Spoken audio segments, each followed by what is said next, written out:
All right. So, professionalism and mental health, boundaries, ethics, and burnout. This PowerPoint was created by Trish Prestigiacomo, LCSW, who's our clinical director, and Andrew Noble, who's also LCSW and in the North. Right. So defining professionalism, these are 10 traits. These also, majority of all of these are located in our employee handout that's on all of our Paylocity. So you can also reference that. But we want to show up in and be the handbook, right? Yep, in the handbook. So be in a neat appearance, well groomed, wearing appropriate clothes, having proper demeanor, so being polite, tactful with your interaction, right? So being intentional with people, being reliable. Work is done on time. We work with a lot of other people. And so if we're not doing our part, it's going to have a ripple effect down the team. And that can create, some frustrations and burnout, as we'll talk about later. Be competent, be doing well in our job. When we need help, asking for help. When we need to learn something, being willing to learn about it. Be communicating well, which we had talked about. Having good phone etiquette, identifying yourself, not dominating the conversation, and being helpful. Being poised, so maintaining our composure, even in those difficult situations. Being ethical, so adhering to the ethics of our agency. We're in that big person first model, and so making sure that we are doing right by our clients and upholding our clients' rights. Being organized, so keeping tasks in order, and accountable, being responsible for our actions. These are the things we're going to model for clients. Yeah, so what are boundaries? Boundaries are the limits that allow for safe connection based on the client's needs. And something I've learned working in this field for almost 16 years, my goodness, is that the way that we set the tone from our first interaction really sets the tone for the whole relationship of the client, right? Our work relationship with the client. And it's so much easier to set the tone because then everybody knows what each other's role are and there's no backtracking. Once we've crossed the line, it's really hard to get it back, right? Actually, I haven't seen anybody be successful. And I'm going to go ahead and mute someone. There we go. And also it's that way because we have a power differential with our clients, right? So we really want to role model that the helping professional can be safe and secure, and that consistency, because they may have not experienced that in the past. It may be their first interaction, right? So we are really setting them up, right, for willingness and open-mindedness to build trust with other helping professionals, throughout their lifespan. Mm-hmm. Yeah. So like Natalie's saying, just piggybacking off of that, boundaries are for our clients' benefit and for our benefit too. Right. It's protectionary, right? We can have boundaries physically, emotionally, mentally. There's a lot of different types of boundaries. So this image kind of depicts that, right? We have our boundary, our bubble, our space, their bubble, their space, and the boundary is what exists in the middle there. And the goal is to learn how to establish healthy boundaries. When I'm teaching boundaries with clients, I really give a lot of credit that if you haven't set boundaries before, it's going to be tough initially. And it's like a muscle. The more that we do it, the more comfortable we get. That kind of recognizing, no, I'm not comfortable with that is enough in itself. But if you notice that setting boundaries is a little bit harder, it does get easier with time and with practice. And our boundaries can change, right? So we might have some boundaries that are very rigid, like in helping professionals, really rigid boundaries. Do not have romantic relationships with your clients. That's non-negotiable. It's very rigid. It is. Yeah. Yeah. And making that one really rigid. And then, your boundary around, okay, what are my working hours going to be? Maybe that flexes a little bit, right? And can be situation to situation. But we're going to have some that absolutely non-negotiable. Others might be a little bit more open. Even if it's a client who has been in our received services 2 years ago, right? We still would not give them our phone number, invite them to our house, give them a ride, right? We give them your social media information. Do not friend your clients on Facebook. That's a no-go. Please no. So why are they important, right? So I can't, let me list the ways, but also for your sanity, right? And also for to adhere to policy and procedure of WC Health and to remain professional, right? And because we have a power differential with our clients that because we have authority, right, to give them a write-up or an incident report, and which is contingent upon their ability to access housing, right? So we do have that upper hand with the client, and most of our clients are a vulnerable population or experiencing mental health or coming back from active addiction for many, many years, right? So they're trying to get their foundation solid, and they may not know how to advocate for themselves, right? So it's really important for us to role model that behavior. For them to know what is expected of them while they're in our program. And then if we hold the line across the board, our programs will run so much smoother, right? I know it'll take time to hone it in and to dial it in, but I'm telling you, over time, the process of your working in the environment where you work will appear to be a little smoother. It will not happen overnight, but one day you'll look around and be like, wow, look at all that hard work and setting the tone and the boundaries right then and there. If your colleagues follow suit, right? And then once the turnover of clients, right? And now we're like, where are we? Who's WC Health? Who, right? We will really help everyone involved and be able to provide the best services possible for our clients as they deserve. And by doing so, we will prevent burnout of ourselves, which is very important. In order for us to show up for others, we have to be able to show up for ourselves. Definitely. So there's a difference, right? Friendly, but not friends. This is a really common mistake. I think people new in the field, even people who have been in the field for a long time can make.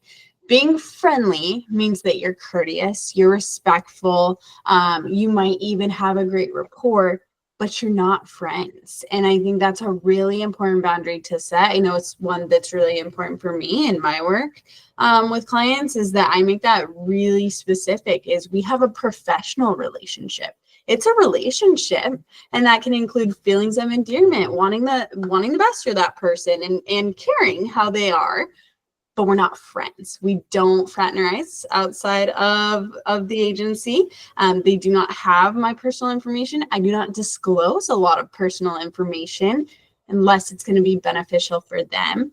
I think that's another really important boundary that everyone can uphold, is what are you sharing? There's a difference between me saying to a client, I know that it's really hard sometimes to go to the doctor. It's not the most comfortable place. I know I don't love it the most, and it's still really important. versus me telling my client, oh, I went to the doctor last Tuesday and they said this, this, and this to me, right? And this is my doctor's name and this is where I go. There's a big difference. One can help a client to feel, validated and kind of normalize the concerns of going to a doctor, but also the importance. The other is a boundary violation. So we want to be personable, but we do not want to be too overly personal. Because again, we are working with people who are in vulnerable positions. They can start to get an idea that maybe we're engaging in a different type of relationship than is appropriate. So being friendly is expressing empathy, getting to know the client to build rapport, discussing the goals for treatment, and healthy self-disclosures. Yeah, also being female and working with individuals, could be male or female, but sometimes really making sure like what we're wearing, right? Is our cleavage showing, right? Are we wearing really form-fitting pants, right? That sort of thing, and really setting a boundary. I had a client who every time I interacted with him, his eyes went elsewhere, right? And for the longest time, I was too scared to say anything. I didn't say anything. I felt super uncomfortable. And finally, I had had enough. And in the hallway, I said, look, if I'm going to continue to see you, your eyes need to be here. After that, we had the most therapeutic relationship in therapy. I can't even tell you. And had I done it in the beginning versus enduring that for I was like so long, and he kept coming, right? He would come back, right? I was like, oh my gosh, what a lesson. So what I learned is to address it immediately. And then there was like that different level of respect. So that has helped me. I just wanted to share that. And then he really did benefit from therapy after that. It was like a whole new individual. So how to demonstrate therapeutic boundaries. Do not discuss your personal life.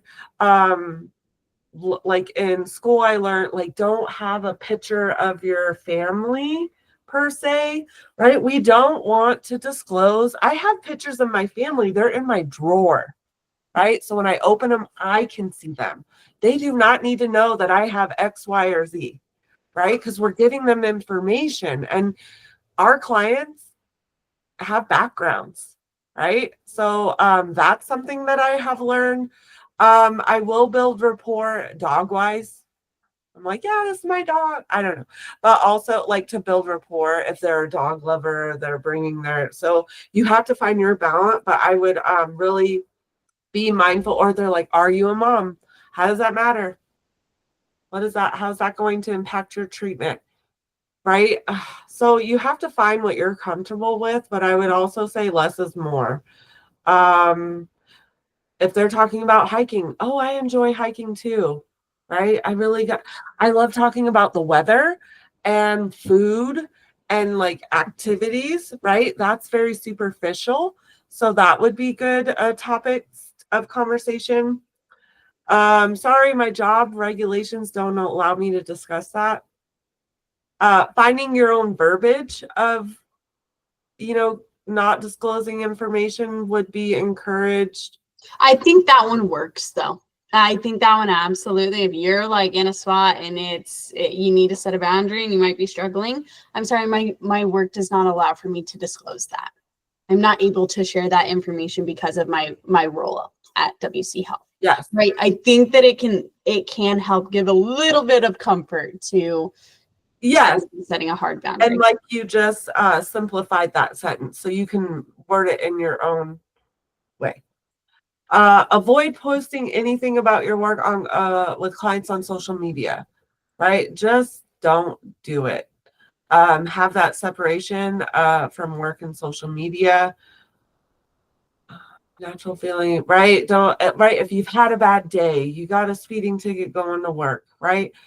Rides, paying bills, hanging out, right? We want to keep that stuff to ourselves.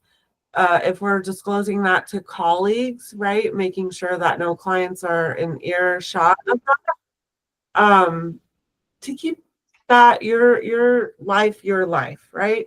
Under no circumstances are healthcare providers, housing staff, um, case managers allowed to have sexual relationships with patients or former patients. So this isn't a training because it actually happened, right? We wouldn't be talking about it if it didn't happen. So if you also are seeing where some boundary, right, please observe and report to your supervisor, right? Because it does happen. And if we advocate for our clients, because that's causing more harm, right, we need to be proactive as a team, right? And then we set the tone of the culture of WC Health that these behaviors are not tolerated. It's unprofessional, and we will not, it's an absolute no, hard no. Yeah. And I just want to share like where this becomes a duality for clients. Clients can become aware of those situations, maybe because they have a roommate who's engaging in a relationship with a staff member, and they might bring that into therapy. And now that's something that has to be reported because it's an ethical violation. So it really puts clients in bad spots as well of treatment's hard enough, sobriety's hard enough. They're working on their mental health. This is a whole lot of other things that we could do to protect clients' well-being, to not perpetuate any harm, any risk of harm, or any dualities that are going on. That's tough to navigate. Also, if we see a client outside of work hours, do not approach them. If they happen to say hello to you, you can not say hello, like be quaint and keep it rolling. It might be with a shopping cart. You just keep on moving. Has anyone in this training seen any clients out in the community? I have. And how did you handle it? My house. I just gave eye contact, acknowledged them, and kept moving. If they acknowledged me, I would speak, but if they didn't acknowledge me, I wouldn't say anything. Beautiful. Nice. One passed my house while I was sitting in the car. And she saw me and she went to grab the car door, like to open it and talk. I didn't let her open it. I didn't unlock it. Got rolled the window down and she was like, "Oh, hi." I said, "Hello." And she was like, what you doing over here?" Visiting a friend.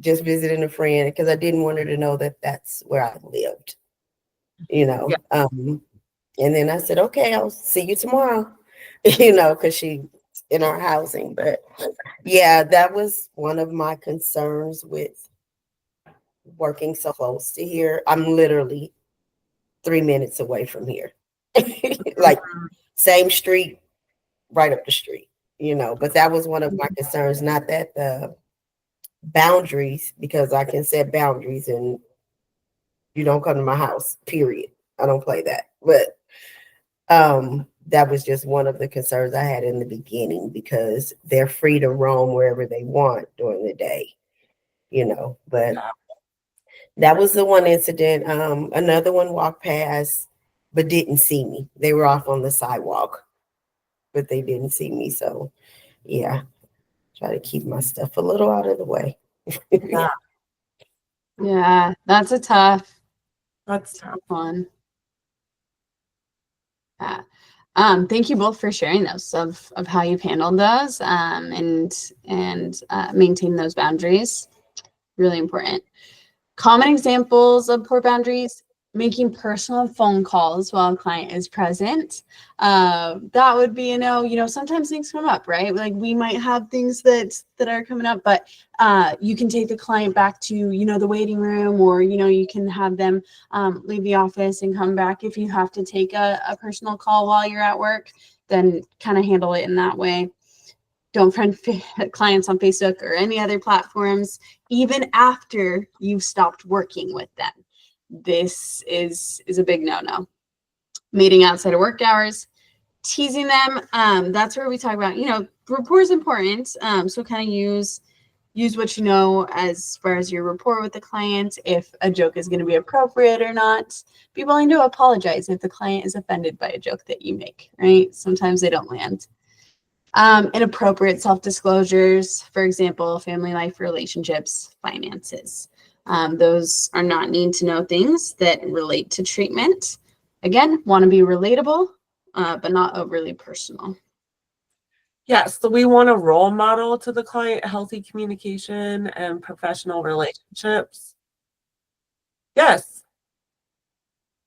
So I have a question when we discussed this. And sorry, it's a sidebar. It was in the same situation yesterday. So the young lady I know is expecting, she's pregnant that I was speaking with. I did say to her, and I felt it was okay, but I did say to her that I've been where you are, as far as her depression was. I have been there. I said, and being a mom, you got to think of you and your little ones. I said, but being where you are and look at me now, you can get through this. You will be okay. Was that a crossing a boundary, or was that sympathizing, letting her know that I understand and you are going to be okay? Hmm. Nat, you want this one? What I would recommend is, because we don't know if people are going to be okay. I don't say that like empty promises or but saying like I totally I've been in a similar situation. I think a lot of people may say, "Oh, I know exactly how you feel." You may have been through the very similar situation, but you don't know how nobody feels. And we don't know if everything's going to be okay, right? But I see that you're hurting. I can relate, like I have history, I can relate. And in that time, if someone's having a panic attack and de-escalation, right, and needing that personal touch, so we're not telling that to everyone, right? So I think in that time was very good. And then just saying like, how can we make things okay right now? Yeah, I think the only reason why I said that she would be okay is because she gets up, she goes to work, she missed her appointment, but we now know why and what the situation was that happened. And like when she gets in her closed off space, I tell her, open your windows, breathe the air, look outside, it's real pretty, open your door, get some fresh air, things like that. I would just, my suggestion would be that, hey, if you keep doing what you're doing and going to work, right, you're doing the best that you can. Keep going, right? Yeah, like validate her on that, right? Like those are all things we recognize our strengths. She's doing really good at. I think you did a great job at being relatable to her in this situation, because a lot of times clients want to feel connected to. They want to feel that we are relatable with them. And so I think you did a great job of that. You didn't make it about you in a way of, yeah, when I was struggling with depression, this is everything that went on for me. You didn't take from her. You were trying to empathize with her. So I think you did a great job at that. And then just kind of putting it back to her. These are the things that I see and recognize. What do you think about your efforts while you're in treatment right now? Yeah. So I think there's a lot you did really well in that, Shanita, and I think it's awesome you're asking for feedback. That's great. Beautiful. Yeah, that is what I told her. You're getting up, you're going to work, keep going to work. And I told her, I need to see your face in the morning, because she was wanting to leave because of him. So I said, do you promise me you're going to go to work today? Yes. I was like, okay, and I'm going to see your face in the morning at 8 a.m., right? She said, yes. I'm like, okay, as long as I see your face every day, Yeah. And Yeah. putting it on them too, like accountability, like, hey, I'm going to encourage you to open your blinds, but really you got to do this for you, because I'm not going to be around, right, when you're not here. I don't know. So try not to be the rescuer, right? The clients have to rescue themselves. We provide the resources and the autonomy for them to get their needs met and for them to advocate for themselves, right?